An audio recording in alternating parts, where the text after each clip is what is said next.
puhunut, Jumala on puhunut. Ja tässä se on nyt meidän edessämme. Ja me jäämme monenlaisten ahdistusten alla kuitenkin omassa tunnossamme sidotuksi Jumalan sanaan. No niin, tähän tulee vielä eräs kolmas ajatus. Jumala on puhunut, puhe on talletettuna asiakirjoissa. Ja kolmas asia on tuo vaikea. No miten tämä asiakirjoihin Raamattuun talletettu Jumalan puhe voisi tulla havainnolliseksi ja eläväksi minulle? Miten minä osaan sitä lukea oikein? Useimmat meistä, jotka olemme joskus alkaneet lukea Raamattua, niin olemme huomanneet siinä alkuvaiheessa, me emme ymmärrä oikeastaan mitään.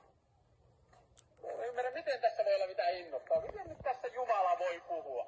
Me tuntuu niin, ja ainakin jos me lähdemme esimerkiksi jotain 3. Mooseksen kirjaa lukemaan, tai menemme ensimmäisen aikakirjan pitkiin sivukaupalla vastaan tuleviin juutalaisiin nimiin, eli sukuluettamaan, että ei mitään Jumalan puhetta tämä nyt voi olla.